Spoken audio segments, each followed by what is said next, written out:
दादी बस चाहती थीं कि उनकी पोती चिकन सूप का एक घूंट ले, लेकिन वह तब चौंक गईं जब उनकी पोती ने जर्मन में उन्हें गाली दी और बेवकूफ कहा। उनके बेटे ने इसे खाने की तारीफ के रूप में अनुवाद किया। 30 साल तक अपमान सहने के बाद वह और सहन नहीं कर सकीं। उन्होंने तुरंत जर्मन में अपनी पोती से पूछा कि वह किसे बेवकूफ कह रही है। उस पल में पूरा परिवार स्तब्ध रह गया। उन्होंने कभी नहीं सोचा था कि जो बूढ़ी महिला केवल खाना बनाती थी और कपड़े धोती थी, वह वास्तव में जर्मन जानती थी। उसका बेटा बेनकाब हो गया और अपनी माँ पर मुसीबत खड़ी करने के लिए चिल्लाया। उसकी बहू ने भी उसका मजाक उड़ाया, ये कहते हुए कि जो केवल खाना बनाती है और सफाई करती है उसे सम्मान का हक नहीं है। लेकिन बूढ़ी महिला को परवाह नहीं थी कि उसकी बहू या पोती क्या सोचती है। उसने केवल अपने बेटे से पूछा कि वह क्या सोचता है। उसकी हैरानी की बात यह थी कि उसका बेटा भी उसे नीचा समझता था। उसने कहा कि अगर वह उसे इतने सालों से खाना नहीं खिला रहा होता तो वह भूख से मर जाती। ये सुनकर बूढ़ी महिला का दिल पूरी तरह टूट गया। उसने कभी नहीं सोचा था कि उसके 30 साल के बलिदान का अंत उसकी बहू की अस्वीकृति, उसकी पोती के अपमान और उसके बेटे द्वारा उसे बेकार समझे जाने पर होगा। गुस्से में उसने मेज पर रखा सारा खाना पलट दिया। फिर उसने वह एप्रन उतार दिया जो उसने 30 साल से पहना था और तय किया कि वह अब इस परिवार की सेवा नहीं करेगी। उसने एक टैक्सी बुलाई और ड्राइवर से कहा कि उसे फाइनेंशियल स्ट्रीट पर कार्लटन होटल ले जाए। इस बीच उसका बेटा अब भी चिल्ला रहा था, कह रहा था कि वह बहुत बूढ़ी हो गई है और ऐसा व्यवहार नहीं करना चाहिए, कि उनके बिना वह खाने का खर्च भी नहीं उठा सकती और फिर भी उनके खिलाफ जाने की हिम्मत कर रही है। उसे यह नहीं पता था कि जिस बूढ़ी औरत को वे तुच्छ समझते थे वह अभी अभी एक 7 सितारा होटल में पहुंची थी जिसमें वे कभी कदम भी नहीं रख पाए थे। उसने तुरंत एग्जीक्यूटिव स्वीट की मांग की और फिर एक काला कार्ड निकाला जो 30 साल से उपयोग में नहीं आया था। जैसे ही रिसेप्शनिस्ट ने इसे स्कैन किया, उन्हें एहसास हुआ कि यह महिला कोई साधारण व्यक्ति नहीं थी जिससे कोई भी बात कर सके। उन्होंने आदरपूर्वक कार्ड लौट आया और व्यक्तिगत रूप से उसे वीआईपी के लिए आरक्षित एग्जीक्यूटिव स्वीट तक ले गए। फिर उसकी सेवा के लिए 10 से अधिक बटलरों की व्यवस्था की।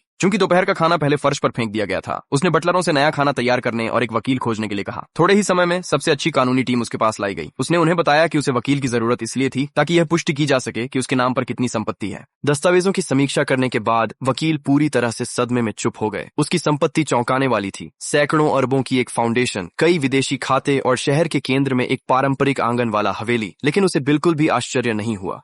30 साल पहले वह एक शीर्ष स्कूल में विश्वविद्यालय की प्रोफेसर थीं। अपने पति के निधन के बाद उन्होंने पूरी फाउंडेशन अपने नाम कर ली। उन्होंने चुपचाप अपने बेटे के परिवार की सेवा 30 साल तक की। मूल रूप से योजना बनाई थी कि कंपनी अपनी पोती के स्नातक होने के बाद सौंप देंगी, लेकिन उनकी मेहनत के बदले में उन्हें अपमानित किया गया, बेवकूफ कहा गया और एक बेकार बूढ़ी औरत के रूप में खारिज कर दिया गया। तो उसने तुरंत वकील को निर्देश दिया कि वह घर जो उसके बेटे के नाम पर था उसे अपने नाम पर वापस ले ले। उन्हें एक दिन के भीतर बाहर जाने को कहा और अपने बेटे के लिए अधिकृत सभी क्रेडिट कार्ड फ्रीज कर दिए। इस बीच उसका बेटा और बहू कल के निवेश सम्मेलन में भाग लेने की तैयारी कर रहे थे। वे आखिरकार उस शक्तिशाली व्यक्ति से मिलना चाहते थे जो उनके फंडिंग के पीछे था। अगला दिन जल्दी आ गया। 30 वर्षों में पहली बार बूढ़ी महिला ने शांति से रात की नींद ली, यहाँ तक कि एक 7 सितारा शेफ ने उसके लिए नाश्ता बनाया। उस पल में उसने तय किया कि अब से वह अपने लिए जिएगी। फिर वकील आए। उन्होंने कहा कि कानूनी नोटिस उसके बेटे को 1 घंटे के भीतर दिया जाएगा।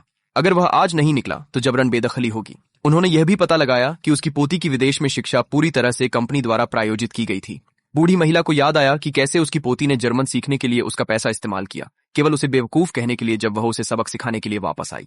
उसने तुरंत नीम को आदेश दिया कि अपनी पोती के लिए सभी समर्थन बंद कर दें और उसे जल्दी स्नातक करने के लिए मजबूर कर दिया। सम्मेलन में तीनों की अनजान परिवार प्रशंसा में डूबा हुआ था। सभी को विश्वास था कि अध्यक्ष के साथ उनका संबंध बड़ी समृद्धि लाएगा। उस आदमी ने बेशर्मी से दावा किया कि अध्यक्ष ने उसकी क्षमता देखी होगी और कहा कि उसका लक्ष्य नीम के साथ दीर्घकालिक सहयोग है। जैसे ही सभी लोग ईर्ष्या से देख रहे थे, वकील एक बेदखली नोटिस के साथ पहुंचे। जब उस आदमी ने देखा कि उसकी मां कानूनी मालिक के रूप में घर वापस ले रही है तो पूरा परिवार गुस्से में था। लेकिन वकील ने शब्दों की बर्बादी नहीं की और कहा कि उन्हें आज ही स्थानांतरित करना होगा या कानूनी कार्रवाई की जाएगी। आदमी तुरंत गुस्से में आ गया, कहने लगा कि उसने वर्षों तक अपनी मां को खिलाया है और अब वह संपत्ति के लिए उससे लड़ने की हिम्मत कर रही है। इस बीच बूढ़ी महिला ने खा लिया था और आराम कर लिया था और सम्मेलन में शामिल होने के लिए तैयार थी।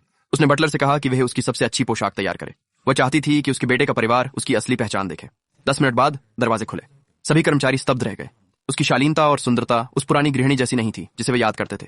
सम्मेलन में वापस आदमी अभी भी घर के विवाद पर गुस्से में था। अपनी मां का मजाक उड़ाते हुए कह रहा था कि वह सिर्फ एक रसोइया है और बोलने का कोई अधिकार नहीं है। यहाँ तक कि सार्वजनिक रूप से घोषणा कर दी कि वह उससे संबंध तोड़ रहा है। उसकी बेटी ने सहमति जताई, कहती कि ऐसी दादी होना शर्मनाक है। तभी कमरे में एक आवाज गूंजी जो फाउंडेशन की चेयरवुमन के आगमन की घोषणा कर रही थी।